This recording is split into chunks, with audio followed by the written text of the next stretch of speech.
सर्व लोक एकत्रित आहोत, कधीच कल्पना केली नव्हती की अशा प्रकारचा शोक प्रस्ताव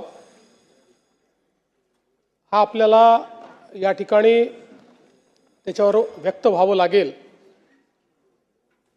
खरं म्हणजे सहज बाजूला नजर गेली तर नेहमीच खुर्चीत दादा असायचे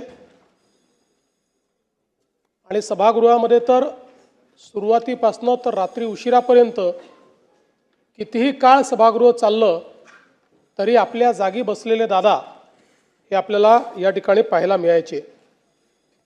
आज दुर्दैवाने ते आपल्यामध्ये नाहीत, याची निश्चितपणे खंत आहे।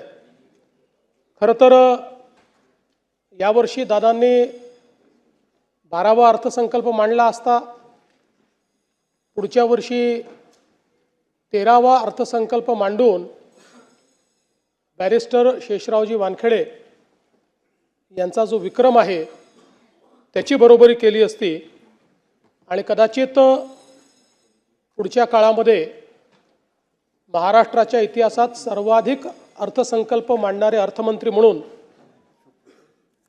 दादांचं या ठिकाणी कार्य राहिलं असतं। पण अचानकपणे दादा आपल्यातनं निघून गेले आणि यावेळी हा अर्थसंकल्प मांडण्याची जबाबदारी या ठिकाणी माझ्यावर आली। खरं म्हणजे अर्थसंकल्पाच्या संदर्भात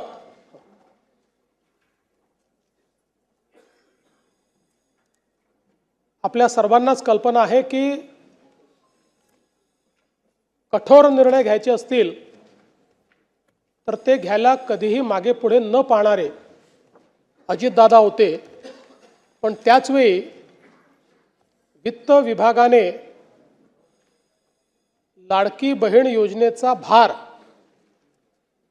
हा अर्थसंकल्पावर फार मोठ्या प्रमाणात पडेल आणि म्हणून याचा पुनर्विचार करावा असं सुचवल्यानंतर देखील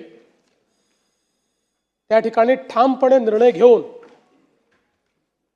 तो विषय मंत्रिमंडळापुढे आणण्याचं काम करणारे देखील अजितदादा होते। आणि आपल्या सगळ्यांना आठवतं की लाडकी बहीण योजनेनंतर अजितदादांनी गुलाबी जॅकेट घालणं सुरू केलं होतं आणि आम्हालाही सगळ्यांना ते जॅकेट घालायला लावलं होतं। आता या सगळ्या गोष्टी केवळ आठवणींमध्ये आहेत आणि म्हणून मला असं वाटतं की संपूर्ण सभागृह अत्यंत या परिस्थितीमध्ये दुःखी आहे।